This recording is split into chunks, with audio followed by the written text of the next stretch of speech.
So let's study this Loopgain Poles product. We have introduced this when we introduced a negative feedback model, and in this way we could relate the requirements for the controller to those of the bandwidth of the amplifier.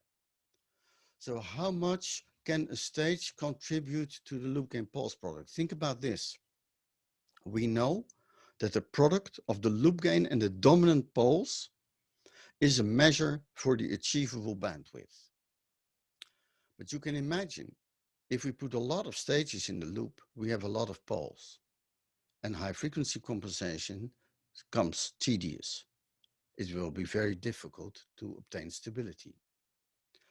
So we would like to have a minimum number of stages, and that can be done if each stage contributes maximally to the loop gain pulse product. So how do we get this contribution maximized? And what are the limiting factors in such contributions?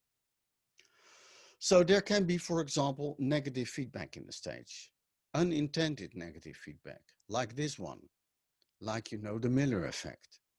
A feedback, I called it CF. It's not intentional feedback, it's a parasitic one, but it causes feedback between an output and an input of your, the input circuitry of your MOSFET or bipolar transistor.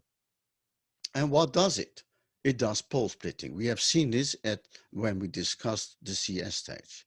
And if there is pole splitting and the product of the poles remains the same, it means that one pole is getting closer to the origin while the other one is going further away.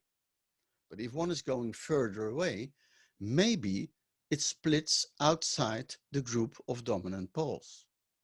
Maybe its frequency becomes so high that we cannot include it anymore in the bandwidth design.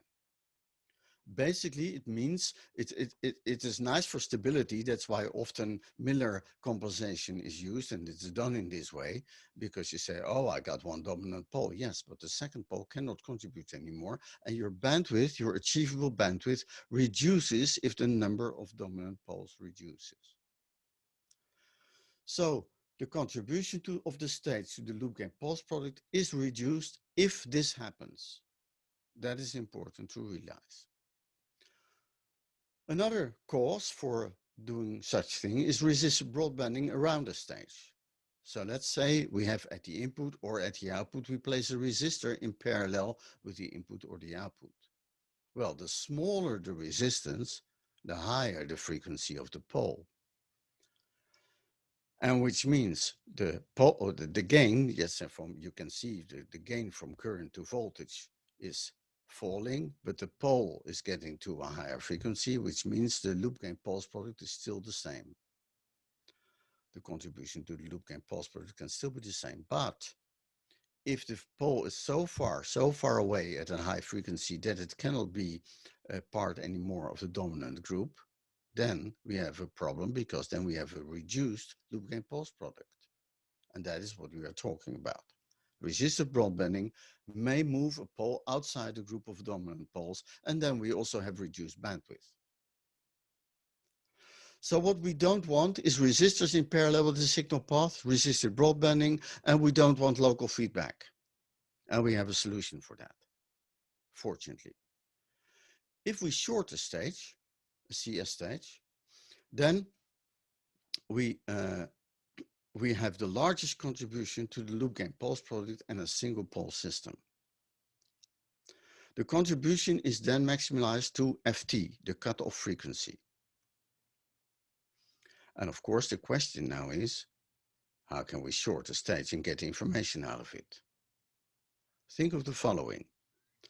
If this is a CS stage and we want to short it, it means we want to put the output current in a stage with a much lower input impedance. And we could use a local feedback stage for that purpose. A local feedback stage that is, for example, a unity gain current amplifier, because then we pass the load current to the next stage, but we short the output of the CS stage.